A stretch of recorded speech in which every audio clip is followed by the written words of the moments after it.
আপনারা দৈনিক রহমতের সাগরে ডুব দিতে পারবেন মসজিদে গিয়া, আর নারীরা দৈনিক 24 ঘন্টা রহমতের সাগরে ডুব দিয়ে থাকতে পারবে মসজিদে না গিয়া। সুবহানাল্লাহ বলেন। আপনারা প্রত্যেক দিন হজ আর উমরার নেকি কামাই করতে পারবেন ফজরের নামাজ মসজিদে জামাত আদায় করিয়া। নারীরা তারা হজ আর উমরার নেকি কামাই করিতে পারবে মসজিদে না গিয়া, বাড়িতে থাকিয়া। নারীদের এই জন্য সুযোগটা একটু বেশি হবে না আজকে? আপনারা কিন্তু হিংসা করবেন না। এরপরে আপনাদেরও আমি একটা ভালো ব্যবস্থা করে দিয়ে যাব যে আপনারা খুশি হবেন।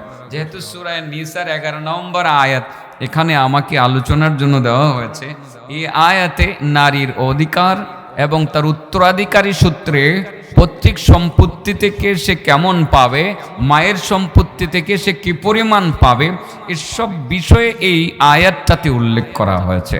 আজকে আমরা জানব বাবার সম্পদ থেকে, বাবার পরিত্যক্ত সম্পদ থেকে, ত্যায্য সম্পদ থেকে মেয়েরা কতটুকু পাবে, মায়ের ত্যায্য সম্পদ থেকে, রেখে যাওয়ার সম্পদ থেকে মেয়েরা কত পাবে, এটা আজকে আমরা জানব। ঠিক আছে, এই আয়াতে সেটা বলা হয়েছে। কিন্তু আমি প্রথমেই, যেহেতু সূরা নিসা কথাটা লিখছে, এই নিসার মধ্য থেকেই কিছু কথা বলতে চাই যে তাদের এত সম্মান। স্পেসিফিক সূরা রিজাল নামে কোনো সূরা কোরআনে নাই। রিজাল মানে হলো পুরুষ, পুরুষদের নামে সরাসরি কোনো সূরা কোরআনে নাই, মহিলাদের নামে আছে। কেন মহিলাদের এত গুরুত্ব, এত ফজিলত, সে বিষয়ে কিছু কথা বলি। মহিলাদের ফজিলত মানে মহিলাদের আমলের ফজিলত অনেক অনেক বেশি। প্রথম হয়তো বললাম, কোন এক সাহাবিয়া, নাম তার আসমা বিনতি ইয়াজিদ রাদিয়াল্লাহু তাআলা আনহা, উনি আল্লাহ রাসূলকে একটি প্রশ্ন করে একটা উত্তর বের করে নিয়েছিলেন, এটাও আমি বলবো। তো প্রথমত এই আয়াত থেকে আমি বিষয়টা সাজাতে চাই যে নারীদেরকে আল্লাহ অনেক বেশি শ্রেষ্ঠত্ব এবং মর্যাদা দান করেছেন, কিন্তু আমরা পুরুষেরা নারীদেরকে সেই তুলনায় ইজ্জত সম্মান প্রদর্শন করি না, আমরা তাদের হক দেই না। না দেওয়ার কারণে আজকে আমাদের জাহান্নামের পথ অতি অতি সহজ হয়ে গেছে। বলেন কিসের পথ সহজ হয়ে গেছে? হ্যাঁ, আমরা এমন কিছু অপরাধ নারীদের সাথে করি যে অপরাধের কারণে আল্লাহ হাসরের ময়দানে আমাদের দিকে ফিরেও তাকাবেন না, আমাদের সাথে কোনো কথা বলবেন না, আল্লাহ আমাদেরকে পবিত্রও করবেন না। এরকম কিছু মানুষ আমাদের সমাজে আছে যারা নারীদের হক আদায় করে না, যার কারণে আল্লাহ রাব্বুল আলামিনের মানে রহমতের দৃষ্টিও তারা পাবে না, আল্লাহর সাথে কথা বলার তারা কোনো সুযোগ পাবে না, আল্লাহ তাদের পবিত্রও করবেন না, আল্লাহ তাদেরকে যন্ত্রণাদায়ক শাস্তি দিবেন নারীদের হক আদায় না করার কারণে। সে বিষয়টাই আমি সিরিয়ালে যাব। তাহলে প্রথম যেই কথাটা বলতে চাই যে আমাদের সমাজে নারীদের অধিকার কম না বেশি? কম, আসলেই কম, কিন্তু আল্লাহ দিছে বেশি। আল্লাহ কি দিছে? বেশি দিছে। দেখেন আজকে মহিলারা খুশি হইব, আর আমিও খুশি হইলাম। আমার এই সাবজেক্টটা দিল এরা, সূরা নিসা আয়াত নম্বর 11। আর আমার কিছু ভক্ত বন্ধুরা হেরা মনে করছে আমার বয়ানের টাইম 11, হেরা মনে করছে আমার বয়ানের টাইম রাত 11টা বাজে। হেরা এটা মনে করে গত রাত্রি 11টার সময় এসে বসে রয়েছে। আমাকে বললো যে হুজুর 11টার সময় বসছে না, আগে আসছে, আইসা দেখে সূরা নিসা আয়াত নম্বর 11। এরা মনে করছে বয়ানের সময় 11। আয়াত নম্বর 11 কোন সূরা বলেন? নিসা মানে কি, পুরুষ না মহিলা? একজন না অনেকজন? অনেকজন, অনেকজন। নারীদের কত ফজিলত দেখেন। আপনি মসজিদে গিয়া হজ কামাইবেন, আর হেরা ঘরে বসা হজ কামাবে। আপনি মসজিদে গিয়া রহমতের সাগরে ডুব দিবেন, তারা ঘরে বসা রহমতের সাগরে ডুব দিবে। তাদের সুবিধা কম না বেশি? হ্যাঁ, আরো কত বেশি। আগে এই রহমতের সাগরে একটু পরেই ডুব দেওয়ায়, আর হজটা একটু পরেই কামাই করায়। ফাঁকে একটি কথা আগেও বলেছি আশেপাশে, আজকে আবার বলছি। আসমা বিনতি ইয়াজিদ রাদিয়াল্লাহু তাআলা আনহা নবীজির দরবারে একদিন হাজির হয়ে বললেন, ইয়া রাসূলুল্লাহ, আমরা তো নারী জাতি, কপাল পুরা নারী জাতি, কপাল আমাদের আগের থেকেই ভালো না। আমরা নারী, 1 নম্বর কপাল পুরা, আমরা মানে লক্ষণ হিসাবে, আমরা কপালপোড়া হিসাবে লক্ষণ হিসাবে আপনার কাছে বলতে পারি যে লক্ষণটা হলো যে আমরা তো আপনার কাছে এসে ভিড়তেই পারি না।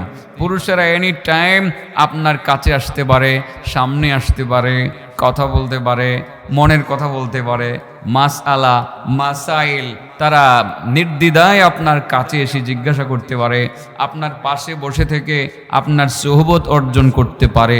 কিন্তু আমরা নারী জাতি, কপাল পোড়া নারী জাতি, আমরা তো ইচ্ছে করলে আপনার সামনে এসে বসে থাকতে পারি না, ইচ্ছা করলে আপনার সাথে মনের কথা বলার জন্য আসতে পারি না।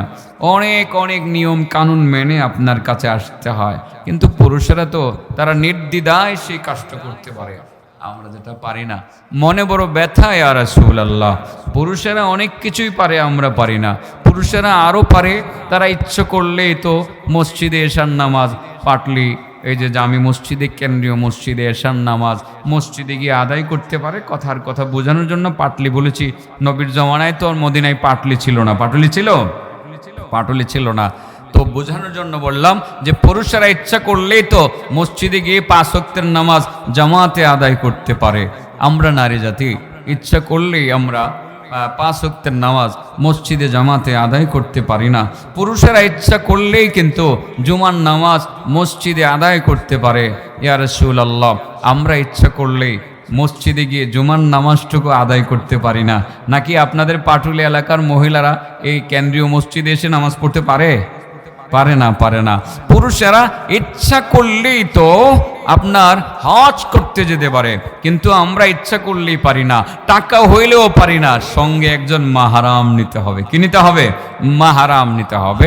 মহিলারা তাও বলছে, মহিলা আসমা বিনতে ইয়াজিদ, ইয়া রাসূলুল্লাহ, পুরুষেরা ইচ্ছা করলেই তো উমরা করতে পারে, আমরা ইচ্ছা করলেই তো উমরা করতে পারি না। ইয়া রাসূলুল্লাহ, পুরুষেরা ইচ্ছা করলেই তো অসুস্থ মানুষের সেবা যত্ন করার জন্য গ্রাম থেকে শহর, শহর থেকে গ্রামে যেতে পারে। আমরা ইচ্ছা করলে কিন্তু অসুস্থ মানুষের সেবা যত্ন করার জন্য গ্রাম থেকে শহর, শহর থেকে গ্রামে যেতে পারি না। ইয়া রাসূলুল্লাহ, পুরুষেরা ইচ্ছা করলেই তো তারা অসুস্থ মানুষের সেবা যত্ন করার জন্য গ্রাম থেকে শহর, শহর থেকে গ্রামে যেতে পারে। জানাজায় অংশগ্রহণ করার জন্য শহর থেকে গ্রাম, গ্রাম থেকে শহরে তারা গিয়ে অংশগ্রহণ করতে পারে। আমরা মহিলারা সেই কাজগুলো করতে পারি না। ইয়া রাসূলুল্লাহ, পুরুষেরা ইচ্ছে করলে জিহাদের মাঠে অস্ত্র নিয়ে শত্রুর বিরুদ্ধে ঝাঁপিয়ে পড়তে পারে, আমরা ইচ্ছা করলেই পারি না। অনেক নিয়ম কানুনের ভিতরেই আমাদের থাকতে হয়। ইয়া রাসূলুল্লাহ, দেখতেছি পুরুষেরা সব সুযোগ নিয়ে গেল। 5 ওয়াক্তের নামাজের ফজিলত তারা, জামাতের ফজিলত নিয়ে গেল, জুমার নামাজের ফজিলত তারা নিয়ে গেল, তারা জানাজার নামাজ আদায় করার ফজিলত তারা নিয়ে গেল, হজ উমরার ফজিলত তারা নিয়ে গেল, তারা অসুস্থ মানুষের সেবা করার ফজিলত তারা নিয়ে গেল, জিহাদের ময়দানে গিয়ে অংশগ্রহণ করে শহীদ হওয়ার ফজিলত নিয়ে গেল, এবং গাজী হওয়ার ফজিলত সব পুরুষরাই নিয়ে গেল। আমরা তো কপাল পোড়া জাতি, আমাদের আসলে সুযোগ এতটা আছে বলে মনে হয় না। ইয়া রাসূলুল্লাহ, তবু জানার জন্যই আপনার কাছে বলা, আমাদের মহিলাদের কি পুরুষের মতো এই জাতীয় নেকি অর্জন করার কোনো ব্যবস্থা আছে? কেমন প্রশ্ন করছে? জটিল প্রশ্ন না? হযরত উমর এই প্রশ্নটা শূন্য বলেন, ইয়া রাসূলুল্লাহ, এই মেয়েটা বড় পাকনা একটা প্রশ্ন করলো। পাকনা প্রশ্ন। কি প্রশ্ন? আল্লাহ রাসূল বলেন, উমর, যে এই জাতীয় প্রশ্ন আসমা বিনতে ইয়াজিদের মুখে মানায়। সে যে করছে নারীদের মুক্তির জন্য, তার মুখে এই জাতীয় প্রশ্ন করা মানায়, সেই করতে পারে। সে দারুণ একটা প্রশ্ন করেছে। উম্মতের নারীদের সুযোগ সুবিধাগুলো জানার জন্যই সে প্রশ্নটা করেছে। আল্লাহ রাসূল সাল্লাল্লাহু আলাইহি ওয়াসাল্লাম বলেন, আসমা, মনটা খারাপ করো না, নারীদের সুযোগ পুরুষের চেয়ে অনেক বেশি। সুবহানাল্লাহ বলেন। ইয়া রাসূলুল্লাহ, ইয়া হাবিবাল্লাহ, তাহলে সুযোগটা কি যদি বলতেন? রাসূল বলেন, আসমা, তুমি পুরুষের ক্ষেত্রে 7টি আমলের কথা উল্লেখ করলা। পুরুষেরা ইচ্ছা করলেই তারা 5 ওয়াক্তের নামাজ মসজিদে জামাতের সহিত আদায় করতে পারে, তোমরা পারো না। পুরুষেরা ইচ্ছা করলে জুমার নামাজ মসজিদে জামাতের সহিত আদায় করতে পারে, কিন্তু তোমরা পারো না। পুরুষেরা ইচ্ছা করলে হজ করতে পারে, তোমরা পারো না। পুরুষেরা ইচ্ছা করলে উমরা করতে পারে, তোমরা পারো না। পুরুষেরা ইচ্ছা করলে অসুস্থ মানুষের সেবা করার জন্য গ্রাম থেকে শহর, শহর থেকে গ্রামে যেতে পারে, তোমরা ইচ্ছা করলে সেটা পারো না। পুরুষেরা ইচ্ছা করলে জানাজার মাঠে, জানাজায় সালাতুল জানাজায় শরীক হওয়ার জন্য, তারা অংশগ্রহণ করার জন্য যেতে পারে, তোমরা ইচ্ছা করলে পারো না। পুরুষেরা ইচ্ছা করলে জিহাদে যেতে পারে, কিন্তু তোমরা ইচ্ছা করলে যেতে পারো না। মন খারাপ করো না। এই জাতীয় নেকি, এই সমস্ত নেকি যা তুমি বললাম 7টা আমলের নেকি, পুরুষেরা মাঠে ময়দানে কাজ করে তারা যেভাবে অর্জন করতে পারে, তোমরা আরো সহজে তাদের সমপরিমাণ নেকি অর্জন করে নিতে পারবা। আসমা, বেশি করা লাগবে না, মাত্র একটা কাজ করবা। ফরজ ওয়াজিবগুলো শুধুমাত্র ঠিক রাখবা, 5 ওয়াক্তের নামাজ পড়বা। এত নফল না পড়তে পারলেও কোনো অসুবিধা নাই, এত বেশি জিকির আজকার না করলেও কোনো অসুবিধা নাই। আসমা, তোমাদের পরিবারের, তোমাদের যে স্বামী, প্রত্যেক মহিলার যে স্বামী আছে, যেই সমস্ত স্বামীরা 5 ওয়াক্তের নামাজ মসজিদে জামাতে আদায় করতে যায়, যারা জুমার নামাজ আদায় করে, যারা হজ করে, যারা উমরা করে, যারা অসুস্থ মানুষের সেবা করে, যারা জানাজায় যায়, যারা জিহাদে যায়, তোমরা শুধুমাত্র ফরজ ওয়াজিবগুলো ঠিক রাখিয়া তাদের সেবা করবা, মন জয় করবা, মনটা খুশি রাখবা, তাদের সেবা যত্ন করিয়া, তাদের আনুগত্য স্বীকার করিয়া সব সময় চলবা। স্বামীর মুখে চোখে মুখে হাসি ফুটাইবা, তারে খুশি করবা। এই স্বামীটারে খুশি করলে তোমাদের স্বামীরা ওই 7টা আমল করে যেই পরিমাণ নেকি কামাই করতে পারবে, তোমরা বাড়ির ঘরের ভিতরে বসিয়া ঠিক সেই পরিমাণ নেকি কামাই করতে পারবে। মহিলাদের ব্যবস্থাটা কেমন হইল? একটা কথায় দিল মহিলাদেরকে আগায়া। আল্লাহ মহিলাদেরকে আগায় দিছে আর আমরা পিছায় রাখতেছি। কেমনে যে পিছায় রাখতেছি, আর পিছায় রাখার কারণে যে আমাদের জাহান্নামের পথ সহজ হয়ে যাইতেছে, এটা বইলা দেওয়ার জন্যই আয়াতটা আমারে দিছে। আজকে মন খুললে কমু। 1 ঘন্টার আগে সারা চাকরি, আগে পরে তো আলোচনা কম করি। আজকে কয় ঘন্টা? 1 ঘন্টার কমে সারা ইনশাআল্লাহ। দেখছেন নি, 7টা আমল করে পুরুষেরা যা পাবে, মহিলারা একটা আমল করে তা পাবে। তারা কি করবে? শুধু ফরজ ওয়াজিব ঠিক রাখবে, পর্দা পর্দা ঠিক রাখবে, আর 5 ওয়াক্তের নামাজ পড়বে। ফরজগুলো খালি কোনো রকমে দইরা রাখবে। এত নফল না পড়তে পারলে অসুবিধা নাই, এত জিকির আজকার না করতে পারলে অসুবিধা নাই। যে স্বামীটা এত ইবাদত করে বাইরে যায়, মসজিদে যায়, জুমার নামাজে যায়, জানাজায় যায়, জিহাদে যায়, অসুস্থ মানুষের সেবা যত্ন করার জন্য যায়, হজে যায়, উমরায় যায়। ও নারী, তুমি শুধু তোমার এই স্বামীটাকে ঠিক রাখো, তার যত্ন করো, তারে খুশি করো। এটা করতে পারলে সে 7টা বড় বড় আমল করিয়া যে নাকি কামাবে, তুমি ঘরে বসে বসে সমপরিমাণ নাকি কামাই করতে পারবে। নারীদের কত সুযোগ না দিছে কাটা দিছে গে। আল্লাহ রাসূল বলেন, আনাস ইবনে মালিক থেকে বর্ণিত হাদিস, রাসূল বলেন, আন আনাস রাদিয়াল্লাহু তাআলা আনহু আন্নাহু ক্বাল قال رسول الله صلى الله عليه وسلم من صلى الفجر في جماعة ثم قعد يذكر الله عز وجل حتى تطلع الشمس فصلى ركعتين كانت له كأجر حجة وعمرة. قال أنس قال النبي صلى الله عليه وسلم قال النبي صلى الله عليه وسلم تامة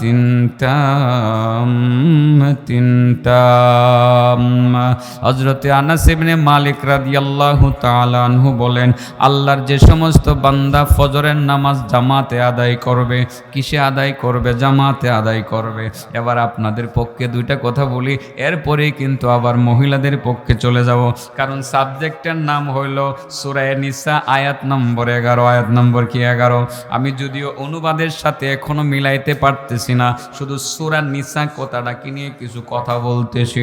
আল্লাহর রাসূল সাল্লাল্লাহু আলাইহি ওয়াসাল্লাম বলেন, আল্লাহর যে সমস্ত বান্দারা ফজরের নামাজ জামাতে আদায় করবে, জামাতে আদায় করে মসজিদে কিছু সময় বসে বসে জিকির করবে, কারোর সাথে কথা বলবে না, জিকির করবে, সূর্য উঠে যাবে, সূর্য উঠে যাওয়ার পর যখন নিষিদ্ধ সময়টা চলে যাবে, ওই নিষিদ্ধ সময়টা চলে যাওয়ার পর মাত্র 2 রাকাত ইশরাকের নামাজ পড়বে। কিসের নামাজ পড়বে?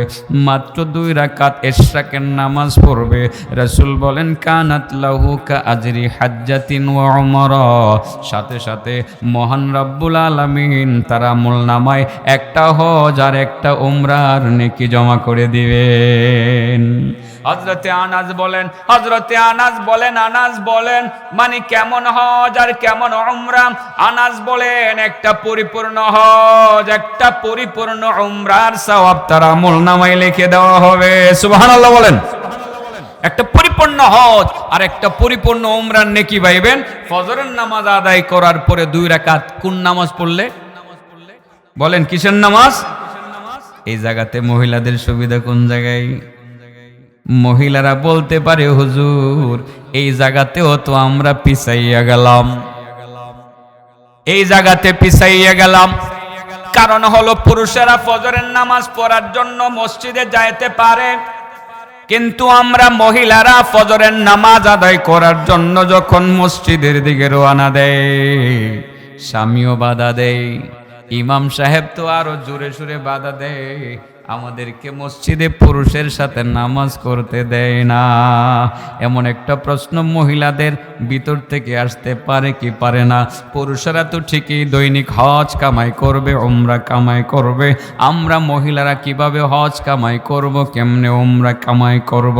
আল্লাহ রাসূলের হাদিস থেকে বোঝা যায়, নারীদের ব্যাপারে নবী বলেছেন, ও নারী জাতি, তোমাদের ঘরের নামাজ মসজিদের নামাজ থেকে উত্তম। যদি ঘরের নামাজ মসজিদের নামাজ থেকে উত্তম হয়, সে হাদিস আর সহিহ মুসলিমের আরেকটা হাদিস পর্যবেক্ষণ করে বোঝা যায়, অগণারী পুরুষেরা তারা মসজিদে গিয়ে ইশরাকের নামাজ পড়ে যেমন 2 রাকাত নামাজ পড়ে যেমন হজ আর উমরার নেকি কামাই করতে পারবে, তোমরা শুধু ঘরে বসিয়া বসিয়া ফজরের নামাজটা আদায় করিয়া তোমরা ঘরে বসিয়া বসিয়েই তোমরা হজ আর উমরার নেকি কামাই করতে পারবা।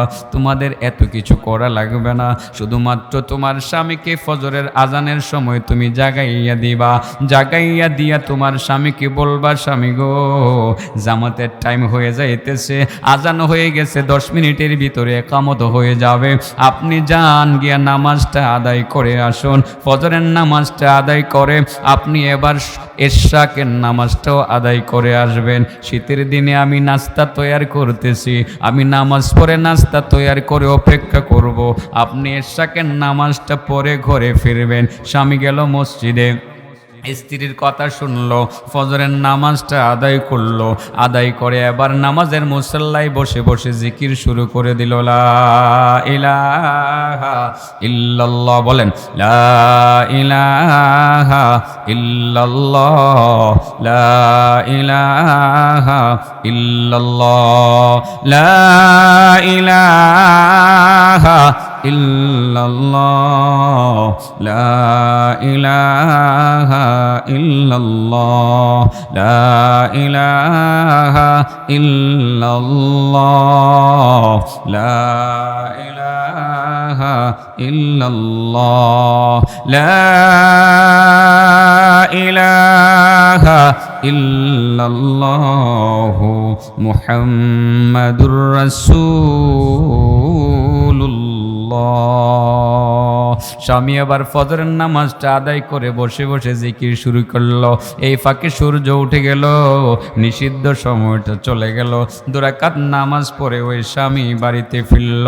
স্ত্রী স্বামীর জন্য নাস্তা তৈরি করলো। এই যে স্বামীকে উদ্বুদ্ধ করলো জামাতে আদায় করার জন্য, নামাজ আদায় করার জন্য, স্বামীকে উদ্বুদ্ধ করলো ইশরাকের নামাজ আদায় করার জন্য। স্বামী যেমন ইশরাকের নামাজ আদায় করে হজ কামাই করতে পারল, পারলো, উমরা কামাই করতে পারলো, ওই মহিলা ঘরের ভিতরে থাকিয়া সেই শীতল ফিডা বানাইয়া সেও হজ আর উমরার নেকি কামাই করে নিল। আল্লাহ মহিলাদের সুযোগ কম দিছে না বেশি দিছে? কিন্তু আমরা কমাই লাইতেছি। এই আমরা যে কমাই লাইতেছি এটা আয়াত থেকে বুঝামো আর কি। এখন আইতাছি জাগাত আয় ভরতাছি আর কি। এই 11 নম্বর আয়াত থেকে এই জিনিসটা বুঝামো। ইমরান তুমি যেই জিনিসটা কও আমারে কইবার লাগে হেডই আইতাছে এই আয়াত। এর মনের ওয়াজ আজকে। আল্লাহু আকবার। মহিলাদের সুযোগ আল্লাহ কম দিছে না বেশি দিছে? হ্যাঁ, বেশি দিছে। ঘরে বসে থেকে হজ কামাই আর উমরা কামাই, ঠিক আছে না? পুরুষেরা এত এত নেকির কাজ কইরা যা কামায়, এরা ঘরে বইসা খালি রান্না বান্না কইরা ফরজ নামাজটা পইরা স্বামী আসার পরে দরজাটা খুললা কো আসসালামু আলাইকুম রাহমাতুল্লাহ, শরীরটা দেখা যায় আমরা দুর্বল হয়ে গেছে গা, সারাদিন বাজারে আসলেন, শরীরটা কাইল বোন, আপনি বোন গরম পানি দেই, মুখটা একটু দইন, আমি রান্নাটা করছি, হ্যাঁ ভালো রান্না করছি, আজকে খাইবেন, মনটা বইরা খাইবেন। এমন একটা কথা স্ত্রী যদি স্বামীরে কয়, স্বামীর মনে যে দুঃখ কষ্ট আসিল একটু আগে, এগুলো থাকবো না যাবো গা। হ্যাঁ, একটু করে এই তো নেকি সব কামাই লাইলো, এবারে বাইরে গিয়া 5 ওয়াক্তের নামাজ জামাতে পইরা যা কামাইছে, এই মহিলা একটা হাসি দিয়া তা কামাইলেছে। এটা যদি মহিলারা বুঝতো যে একটা হাসি দিয়া তা কামাই করা যায়, এরা কি ঘরে ঢুকলে আর স্বামীর সাথে দুর্ব্যবহার করলইলে? হ্যাঁ, যেটি দুর্ব্যবহার করে আস্তাব এক কল, এটি বুঝে না, এটি অহংকারী, এটি বুঝে না। যদি বুঝতো কোনোদিন স্বামীর সাথে দুর্ব্যবহার করতো না। তার তো বোঝা উচিত ছিল সারাদিন লোকটা বাহিরে কি করে, নৌকাতে কাজ করে, নদীতে মাছ ধরে, বাজারে দোকানদারি করে, কৃষি জমিতে কাজ করে, ফিশারিতে কাজ করে, সারাটা দিন কাজ করে সংসারকে টিকানোর জন্য, ছেলে মেয়েদের লেখাপড়ার জন্য, বাজার সদাই করার জন্য, কাপড় চোপড় কেনার জন্য, ওষুধপাতি কেনার জন্য, চিকিৎসার জন্য যে স্বামীটা এত পরিশ্রম করে ঘরে ফিরলো, তার সাথে আবার কিসের রাগ? যদি রাগটা না করে ঘরে ঢোকার সময় মুচকি হাসি দিয়ে ঢুকাতে পারে, বলতে পারে আপনার শরীরটা অনেক দুর্বল হয়ে গেছে, রেস্ট করেন, আমি তরকারি গরম করতেছি, একসাথে খাওয়া দাওয়া করব, অনেক কাহিল হয়ে গেছেন, এখন আর কথা বলবেন না, 10টা মিনিট চুপটা বন্ধ করেন, আমি আসতেছি, 10 মিনিট পরে উঠেন, খাওয়া দাওয়া করিলেন, খাওয়া দাওয়া করে আরো কতক্ষণ রেস্ট করেন। এই যে একটা কথা স্ত্রীর মুখ দিয়ে স্বামীকে বলা, আরে এক কথাই তো দুনিয়া জয়, আখেরাত জয়। কি জয়? আখেরাত জয়। তার মানে কেমনে আখেরাত জয় হলো? আল্লাহ রাসূল বলেন, আইয়ুমা ইমরাআ মাতাত ওয়া যাওজুহা আনহা রাদিন দাখালাতিল জান্নাহ। যেসব নারীর মৃত্যুর সময় স্বামী তার প্রতি সন্তুষ্ট থাকবে, সে আখেরাত জয় করে জান্নাতে চলে যাবে। মহিলাদের সুবিধা আল্লাহ কোরআনে দিছে, কম না বেশি? হ্যাঁ, বেশি দিছে। দেখছেন নি, ঘরে বসে হজ কামায়, আর আপনি হজ কামাবেন হয়তো মক্কা মদিনায় যেমন লাগবো, তা না হয় নফল হজ আর নফল উমরা কামাইতে হলে ঘর থেকে বাইরে ফজরের নামাজ পড়ার জন্য মসজিদে গিয়া ফজর পইরা জিকির আজকার কইরা সূর্য ওঠার পরে এশাকের নামাজ পইরা পরে কামাই করা লাগবে। আর উনি শুধুমাত্র আপনারে উড়াইয়া দিয়া আর ওজুর পানি দিয়া আর আপনার একটু বললা দিয়া ঘরে বসে উনি হজ আর উমরা কামাই লাইলো, নেকিডা তারা কিন্তু সহজেই পাইয়া গেল। যেই কথাটা আমার বলার উদ্দেশ্য ছিল, আল্লাহ নারীদেরকে সুযোগ সুবিধা একটু বেশি দিছে। এবার চলে আসেন বাবার সম্পত্তি থেকে নারীদের সুযোগ সুবিধা আল্লাহ কতটুকু দিছে, মায়ের সম্পত্তি থেকে দুনিয়ার সুযোগ সুবিধা কতটুকু দিছে। এই কথাটা হলো আমার কোরআনের আয়াতের মূল বিষয় আর কি, যেটা আমি তেলাওয়াত করেছি। এমনি দেখেন, এছাড়াও সব জায়গায় কিন্তু সুবিধা আল্লাহ তাদেরকে বেশিই দিছে। কেমন দিছে সুবিধা? বেশি দিছে কেমন, এটা আপনারা ভালোভাবেই জানেন। আপনারা যদি চিন্তা করেন, বিয়ে শাদীর ক্ষেত্রে যদি চিন্তা করেন, তাহলে বিয়ে শাদীর ক্ষেত্রে সুবিধা পুরুষের বেশি না মহিলার বেশি? পুরুষ, সেই মহিলারা টাকা দেওয়া লাগবে, টাকা দেওয়া লাগতো না? মহর যদি 10 লাখ চাই, 10 লাখ দেওয়া লাগবে, কম দেওয়া যেত না। তাহলে এখানে নারীর অধিকারটা কম না বেশি? হ্যাঁ, বেশি না? কামাই রুজি করবে স্বামী, কামাই রুজি করে স্ত্রীকে খাওয়াতে বাধ্য, কিন্তু স্ত্রীর কাছে যদি টাকা থাকেও, তার যদি ব্যবসাও থাকে, স্বামীকে দিতে বাধ্য না। অধিকার কার বেশি? সুবিধা কার বেশি? মহিলার বেশি। মহিলার বেশি না? আচ্ছা, এগুলো বাদ হয়ে দেই, একটু আখিরাতের আমলের দিক থেকে হিসাব করি। একজন পুরুষে ইবাদত করে মাসে 30 দিন, 30 দিনে যদি মাস হয় 30 দিনে, মহিলা কিন্তু 30 দিন ইবাদত করতে পারে না। এই পুরুষে 30 দিন ইবাদত করে যা সওয়াব কামাইবো, ওই মহিলা 18 দিন বা 22 দিন ইবাদত করে তাই কামাইবো। সুযোগ কম না বেশি? হ্যাঁ বেশি না? সব দিক দিয়ে তো সুযোগ বেশি, সর্বদিক থেকেই কিন্তু মহিলাদেরকে আল্লাহ সুযোগ একটু বেশিই দিছে। পিতা মাতার সম্পত্তি, তাদের রেখে যাওয়া সম্পত্তি থেকেও মহিলাদেরকে আল্লাহ একটু সুযোগ সুবিধা বেশি দিছে। তাইলে কেমনি দিছে আপনারা বলবেন হুজুর এই জায়গাতে আপনি কোরআনের আয়াতের বিরোধিতা করতেছেন, এবার একটু পড়ি কোরআনের আয়াত নাকি। ইউসিকুমুল্লাহু ফি আওলাদিকুম লিয-যাকারি মিসলু হাজ্জিল উনসায়াইন। ইউসিকুমুল্লাহু ফি আওলাদিকুম লিয-যাকারি মিসলু হাজ্জিল উনসায়াইন। আল্লাহ হুকুম করতেছেন সন্তানদের ক্ষেত্রে, লিয-যাকারি মৃত ব্যক্তিদের সন্তানদের ক্ষেত্রে, লিয-যাকারি পুরুষের জন্য, মিসলু হাজ্জিল উনসায়াইন দুই মেয়ের অংশের সমপরিমাণ। তার মানে হলো দুইজন মেয়ে যা পাবে একটা ছেলে তা পাবে, দুইজন মেয়ে যা পাবে একটা ছেলে তা পাবে। তার মানে মেয়ে পাবে পুরুষের অর্ধেক। তাহলে মেয়েদের কমলো না বাড়লো? হ্যাঁ কমছে না? আমি যে কইলাম বাড়ছে, হ্যাঁ আমি যে কইলাম বাড়ছে এটা কেমনে? আসলে কমছে না বাড়ছে? বলেন বাড়ছে। মহিলাদের সুযোগ কম না বেশি? বেশি। এখানে বেশি কেমনে? বেশিটা বোঝানোর জন্য আমি বসছি, আমি একটুকুই বলবো, আর সামনে যাবো না, সামনে আর যাওয়ার দরকারও নাই।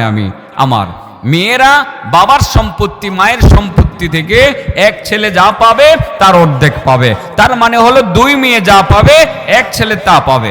আর যদি মৃত ব্যক্তির সন্তানদের মধ্যে কোনো ছেলে না থাকে, শুধু মেয়ে থাকে, মেয়ে যদি একের অধিক হয়, দুইয়ের অধিক হয়, দুই বা তারও অধিক হয়, মেয়েরা পাবে তিনের দুই। আর যদি মেয়ে একটা থাকে, কোনো ছেলে না থাকে, মেয়ে পাবে অর্ধেক। মেয়ে পাবে কত? অর্ধেক। তাহলে বাকিগুলো কে পাবে? বাবা মা বাচ্চা থাকলে পাবে, তা না হয় সিরিয়ালি ব্লাড কানেকশন যাদের সাথে আছে সিরিয়ালি তারা পাবে। সিরিয়ালি কে পাবে?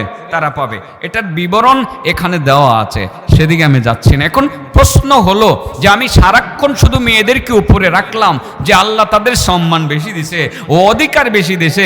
এই আয়াতের মধ্যে আল্লাহ তো দেখা যায় তাদের অধিকার কমায়া দিছে, যে একটা ছেলে যা পাবে দুইজন মেয়ে তা পাবে। তার মানে দুইজন মেয়ে যা পাবে একজন ছেলে তা পাবে। এখানে ছেলেদের অর্ধেক সম্পদের কথা আল্লাহ রাব্বুল আলামিন বলে তো মূলত মেয়েদের অধিকারটা কমায়া দিছে। এমন একটা প্রশ্ন আপনাদের অন্তরে জাগে কি জাগে না? আচ্ছা বাবা, এবার হিসাবটা বুঝছেন। আমার আল্লাহ অঙ্কে কাঁচা না পাক্কা? হ্যাঁ আল্লাহু আকবার। আল্লাহর অঙ্ক, এই অঙ্ক কি স্কুলের বিএসসি স্যারে বুঝবো? বিএসসি স্যারের অঙ্ক এটার মধ্যে যদি মিলাইতো চা, বিএসসি স্যারের অঙ্ক মিলতো না। এ জায়গাতে বিএসসি স্যার ফেল। কিছু কিছু এরকম মাস্টাররা ফেল করছে। আলিয়াসগঞ্জ নামে একজন কুখ্যাত নাস্তিক আসিল আহমদ শরীফের নামে একটা নাস্তিক, আর একটা কবি আছেন কবি শামসুর রহমান। এই নাস্তিকরা বলতো আল্লাহ অঙ্কে কাঁচা। নাউজুবিল্লাহ করি। এখন নাস্তিকরা আছে লুকায় রয়েছে আর কি, মুরগি চুরারে আর দেখি না। হেরে ভাইলে হ্যাঁ নাক ভাঙ্গা লাইলাম। যেভাবে ইসলাম নিয়ে কথা বলছে এদেরকে আর পাওয়া যাইতেছে না। কই যে গেছে আল্লাহ ভালো জানে। দেশে আছে না ইন্দুরের গাতায় আছে? হ্যাঁ সম্ভবত আল্লামা সাইদি সাহেবের একটা কথা এরকম বক্তব্য শুনছিলাম, এমন একদিন আসবে যেদিন ইঁদুরের গাঁথও পালাবার জন্য খুঁজে পাবা না। এদিনটা তাদের এসে গেছে, ঠিক না বেটি? এদিনটা এসে গেছে। কই যে গেছে খবর নাই। এটা এরকম মানে পাতি নেতা, চুটি নেতা, বড় নেতা, ছোট নেতা যা আছে সব গুহার ভিতরে গেছে। গেছে কি গেছে না? এই নাস্তিকগুলোর কথা একটু বলছি। তারা বলতো আল্লাহ অঙ্কে কাঁচা। এবার অঙ্কটা আপনাদেরকে সাথে লিয়ে করি, দেখছেন যে আল্লাহ অঙ্কে কাঁচা না পাক্কা? আচ্ছা বলেন, রুল নাম্বার 1 বেশি না 5 বেশি 3 বেশি? হ্যাঁ রুল নাম্বার 1 বেশি না? তখন আপনার রিক্সাওয়ালা একজন লোক লেখাপড়া কম জানে, বাবা গিয়া ছেলেকে আড্ডাকে কইছে, আব্বু আব্বু আমার রোল নম্বর 1 হইছে। রিক্সাওয়ালা দিছে থাপ্পড়, বেড়া রিক্সা চালায় কামাই করে তোরে খাওয়ায়, এত টাকা দেই, জানডা সারাদিন একদম শেষ করে লাই বেড়া। অমুকের ছেলের রোল নম্বর হয়েছে 15 আর তোর হয়েছে বেড়া 1, তোরে তো কম করে মারি দিম। এটা কি রিক্সাওয়ালা বুঝছে? হ্যাঁ, আল্লাহর হিসাবের কাছে আমরা কথার কথা রিক্সাওয়ালারা মাইন্ড করবে না, বোঝানোর জন্য বলছি। আমাদের জ্ঞান প্রায় এরকম, আমাদের বিচ্ছি স্যারদের জ্ঞান এরকম এই রিক্সাওয়ালার মতো, বুঝছি না আমরা কেমন। আচ্ছা দেখেন আল্লাহর হিসাব দেখেন, ইনসাফ দেখেন, আল্লাহু আকবার। আল্লাহর থেকে বড় ইনসাফগার কি আরো আছে কেউ? আল্লাহু আকবার। দেখেন মহিলাদেরকে কেমনে ইনসাফ করছে আল্লাহ। হিসাব করে দেখছে পুরুষের খরচের খাত 3টা। এরা পুরুষ মহিলার তুলনায় ডবল পায় না, 2 পায়, হিসাবে 2 দুরি, যে পুরুষের 2 মহিলার 1 হিসাব বুঝছেন। পুরুষের খরচের খাত হলো 3টা। কয়টা? ছেলেটা যেই মাত্র বালেগ হয়ে যায়, এই বাবার উপরে ফরজ না তাকে কামাই করে খাওয়ানো। বড় হয়ে যাওয়ার পরে আল্লাহর বিধান হইলো তোমার বাবা আর তোমারে খাওয়াবে না, যদি দয়া করে খাওয়া সেটা ভিন্ন কথা, এবার তোমার কামাই তুমি দেখো। তাইলে 1 নম্বর খরচের এই পুরুষের আপনার দেখেন বালেগ হওয়ার পরে তার নিজের খরচ নিজেকেই বহন করতে হয়, এটা আল্লাহর বিধান। খরচের খাত কয়টা হইলো? 1টা। 2 নম্বর কিছুদিন পরে বেটা একটু বড়সড় হয়েছে না, বিয়ে শাদী করছে তো নাকি? আচ্ছা, তো বড়সড় হয়েছে, বিয়ে শাদী করছে। বিয়ে শাদী করলে এবার খরচের খাত বাড়ছে না কমছে? এবার স্ত্রীর খরচটাও দেওয়ান লাগবো। তার মানে বউয়ের লিপস্টিকটা কিনে আনার লাগবো, না আনলে খবর আছে ঘরে গুতাগুতি হইবই, ঠিক না? ঠিক। এটা যেমন কিনানো লাগবো, ইদানিং তো টাচ মোবাইল একটা লাগবোই। এটা না হইলে তো ঘরের ঝগড়া শেষ হইতো না। তুমি সারাদিন বাইরে থাকো, আমি একা একা বসে থাকবো, আমার একটা টাচ মোবাইল দিতা না, এই ঝগড়া জাতি আর যাইতো না। টাচ মোবাইলও একটা 22,000 টাকা দিয়ে কিনে দিতে হইব। খরচের খাত কটে গেল বড় ভাই, 2টা কটে গেল। এরপরে ছেলে মেয়ে হয়েছে, মাশাআল্লাহ। এরপরে ছেলে হয়েছে, একটা মেয়ে হয়েছে, খরচ বাড়ছে না কমছে? তাহলে তার ছেলে মেয়ের খরচ কি অন্য কেউ দিব না, তারই জন লাগবো? তাইলে বিয়ে করার আগে দায়িত্ব নিজের, বিয়ে করার পরে বউয়ের দায়িত্ব নিজের, ছেলে মেয়ে হওয়ার পরে ছেলে মেয়ের দায়িত্ব কি আরেকজনে পালন করবো না, তার নিজের? তাহলে খরচের খাত হইল কয়টা? 3টা। পাইছে কয়টা? 2টা। শর্ট হইল কয়টা? 1টা। এবার দেখেন অঙ্ক, বীজগণিতের কাছে যান, তাইলে তার অংশ হইল -1। কত? 1 শর্ট আছে তো, -1 +1 না, -1, 1 শর্ট আছে। মাশাআল্লাহ। এবার আসে মহিলাদের খরচের খাত আছে না নাই আপনারা বললেন। মেয়েটা ছোট, বড় হওয়ার আগ পর্যন্ত দায়িত্ব কার? হ্যাঁ, বাবার। বিয়ে হওয়ার আগ পর্যন্ত দায়িত্ব কার? বাবার। বাবা না থাকলে বড় ভাইয়ের, বাবা না থাকলে কার? বড় ভাইয়ের। বিয়ে হওয়ার পর যে স্বামীর লোকে বিয়ে হয়েছে, ওই বিয়ে হওয়ার পর মহিলার খরচের দায়িত্ব কার? হ্যাঁ, স্বামীর। বাচ্চা কাচ্চা আল্লাহ 4-5টা দিছে, এই বাচ্চাদের দায়িত্ব কার? স্বামীর। তাহলে মহিলার খরচের খাত আছে। হ্যাঁ, পাইছে কয়টা? হ্যাঁ, পাইছে কয়টা? 1টা। রইল কয়টা? 1টা পাইছিল, 1টাই তার রয়েছে। আর পুরুষের খাত হইল 3টা। কয়টা? খরচের খাত 3টা। পাইছে কয়টা? 2টা। রয়েছে 1টা, নাকি শর্ট পড়ছে 1টা? তাহলে পুরুষের 1টা শর্ট, মহিলার 1টা বেশি। এবার বলেন তো দেখি, কেডা কম পাইছে কেডা বেশি পাইছে? হ্যাঁ, হিসাবে পুরুষের হয় -1 আর মহিলার হয় +1। আল্লাহর বিচার, আল্লাহর বন্টন যে কত সুন্দর! এই জন্য আল্লাহ মহিলা 2জনে যা পাবে, একজন পুরুষের হিসাব তা করেছে। কিন্তু বাহ্যিক দৃষ্টিতে রুল নম্বর 1 কম মনে হলেও কিন্তু বাস্তবিক অর্থে রুল নম্বর 1ই হইল সেরা, ঠিক না বেঠিক? মহিলাদের 1, পুরুষের 2, তার মানে মহিলাদের রুল নম্বর 1, পুরুষের রুল নম্বর 2, রুল নম্বর 1 হই সেরা। পুরুষের খরচের খাত 3টা, পাইছে 2টা, শর্ট আছে 1টা। মহিলাদের খরচের খাত নাই একটাও, পাইছে 1টা, রইছেও 1টা। এই জন্য মহিলারাই এই ক্ষেত্রে সবচেয়ে বেশি প্রাধান্য পাইছে বলে মনে হয়। হয় কি হয় না? কিন্তু আমরা তো মনে করি একটুকু দিতাম চাই না। যারা মনে করি যে না, এটা আবার মানে কথার কথা, যে যারা আমরা এটাও দাবি করি আমাদের যে সোশ্যাল সমাজের লোকজন যে মহিলাদেরকে ঠকানো হয়েছে, এদেরকে জিজ্ঞাসা করে দেখেন তো দেখি বোনের হক দেয় কিনা। এদেরকে জিজ্ঞাসা করে দেখেন তো বোনের হক দেয় কিনা। তারা কিন্তু বোনের হক দেয় না। সমাজের 80% মুসলমান, আমি অন্যদেরকে বলবো না, তারা বোনদের হক দেয় না।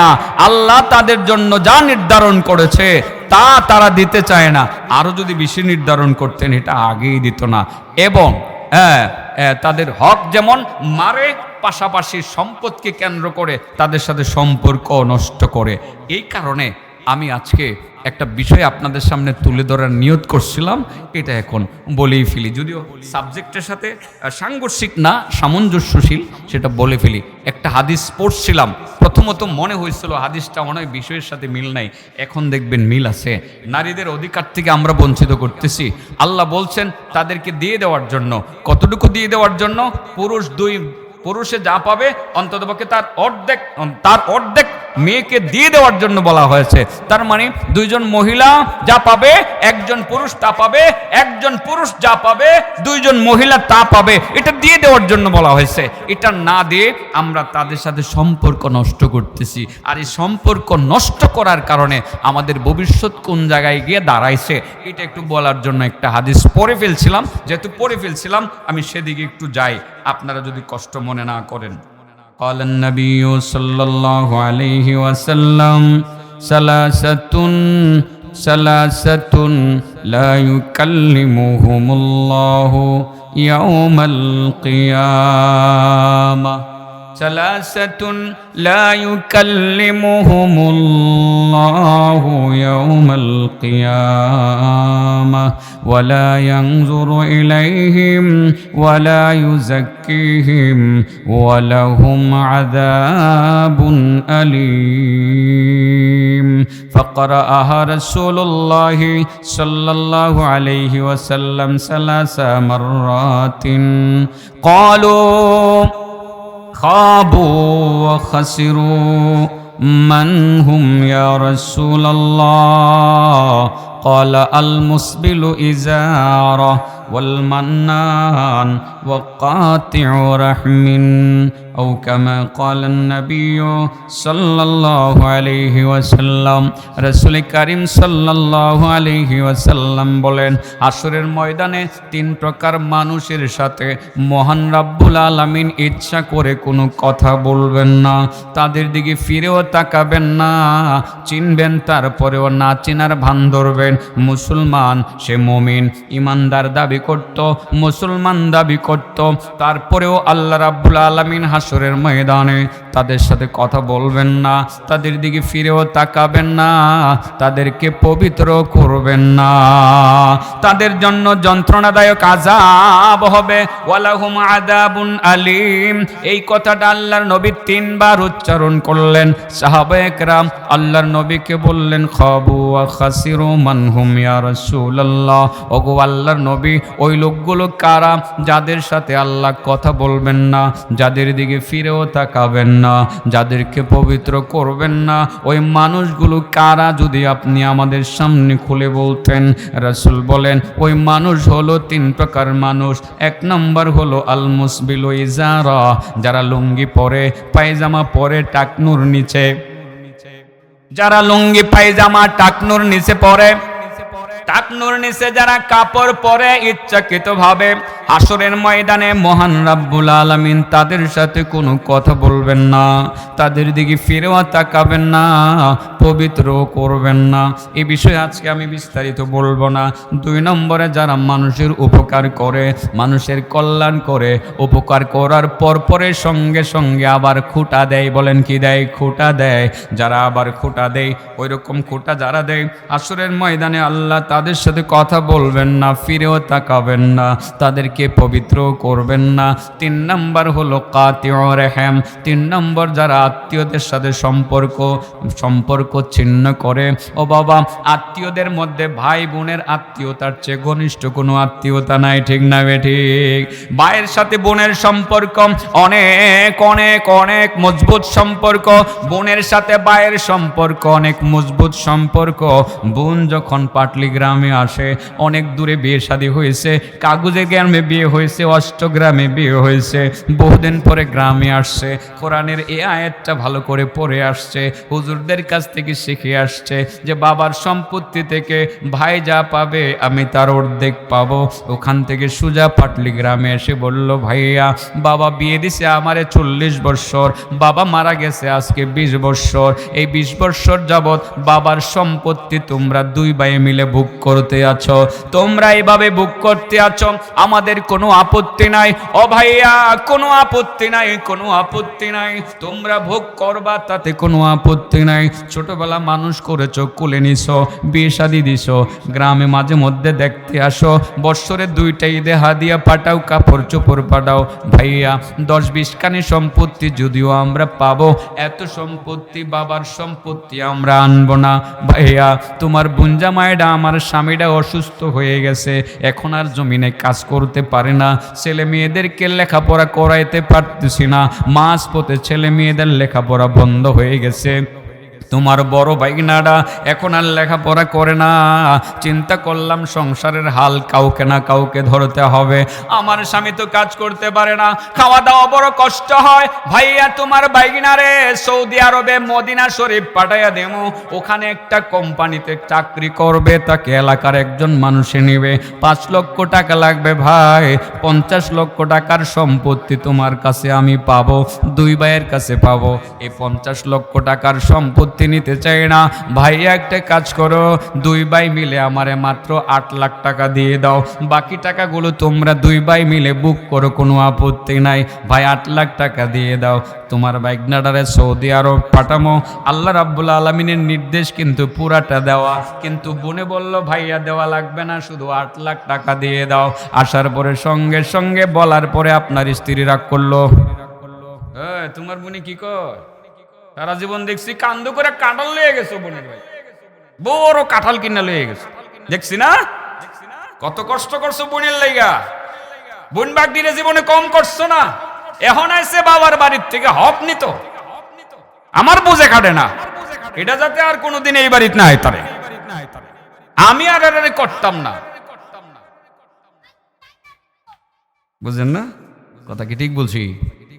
বউ কইটা এলো কয়, বোন তুই এটা কি কইলে, এতদিন তো তুইও বালা আসলে, হ্যাঁ তুই কি আসলে ভালো আসলে, এখন তুই খারাপ হয়ে গেছিস, তোরে বুদ্ধি দিছে কেটা, ওই যে ইয়ে দিছে না, ওই যে হেই বাড়ির হ্যাঁ দিছে না, এর লগে আমার ঝগড়া, হ্যাঁ মনে তোর বাইক গিয়ে তোর হিগাই দিয়েছে না, সাবধান আমার দুশ্মনের লগে মিলছস, বাবার বাড়ির সম্পত্তি নিতে সারা জীবনে তো কিছু করলাম, আর কিন্তু নদী পার হইয়া পারাবি না, তোর তোর তোর চেহারার দেখতাম চাই না, তোর আড্ডি ভেঙেলাম, বনে যার কান্দে, যার কান্দে, আজকে বাবা থাকলে কি এই কথা শুনতে হইতো, মা থাকতে কি এই কথা আজকে শুনতে হইতো, চোখের পানি ফালায়া ফালায়া যাইতাছে, বাবার সম্পত্তি থেকে বঞ্চিত হয়েছে, আর তুমি সম্পত্তি থেকে বঞ্চিত করলা ভাই, পাশাপাশি বোনের সাথে সম্পর্কটা তুমি নষ্ট করলা, নষ্ট করলা, নষ্ট করলা।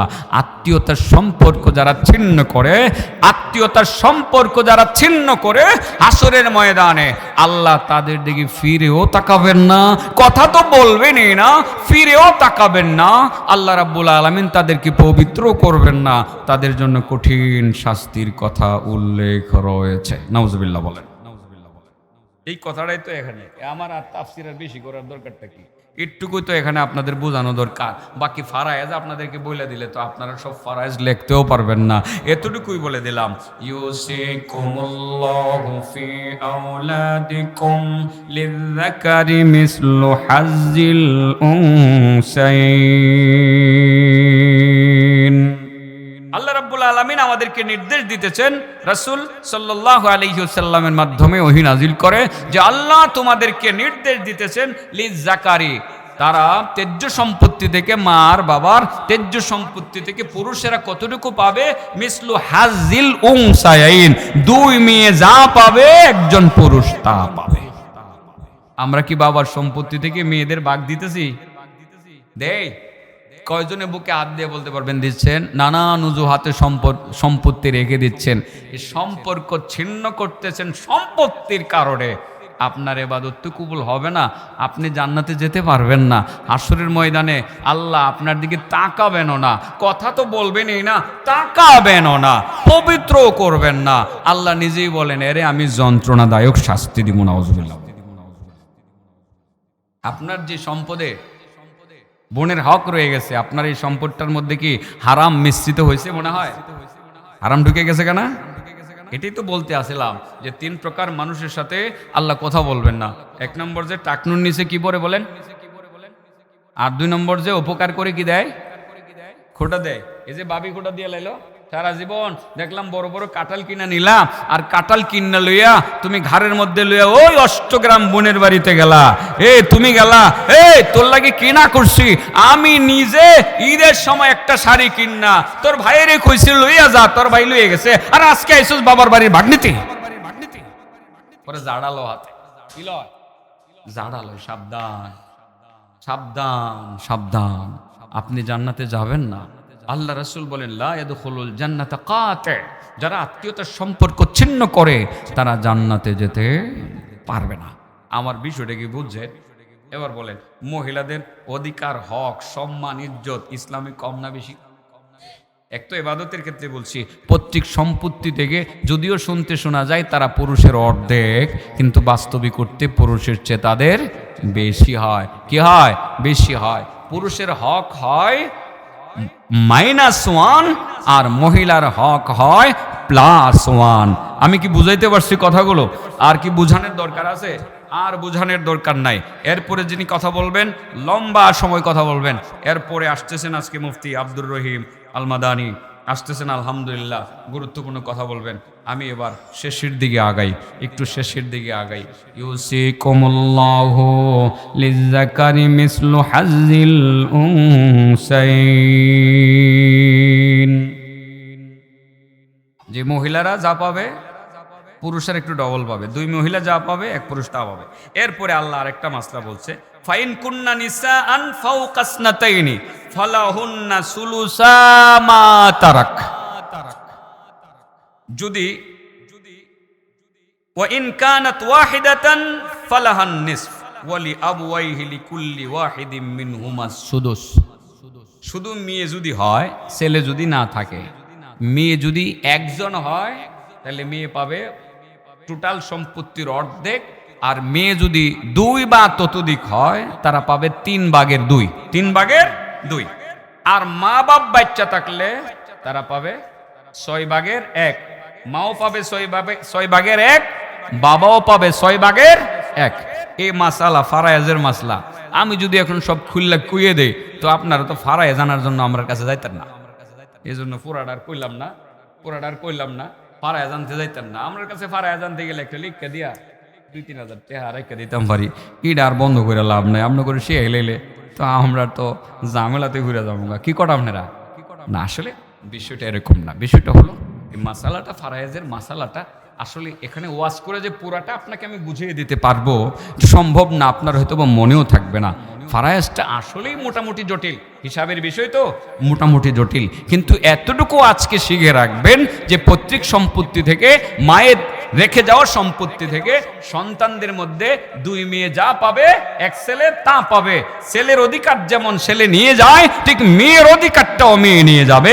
কোনো ভাই যদি তার বোনের সম্পত্তি আত্মসাৎ করে, সম্পর্ক ছিন্ন করে, মনে রাখতে হবে সে 1000 কোটি টাকার মালিক হয়ে হাজার হাজার মসজিদ মাদ্রাসা নির্মাণ করতে পারবে, নামাজ রোজা করতে করতে কপালে কর ফেলাতে পারবে, প্রতি বছর একবার হজ উমরা করতে পারবে, এলাকার উন্নয়নে কোটি কোটি টাকা ব্যয় করতে পারবে, তার কোনো ইবাদতই আল্লাহর দরবারে কবুল হবে না। লা ইয়াদখুলুল জান্নাতা কাতি'।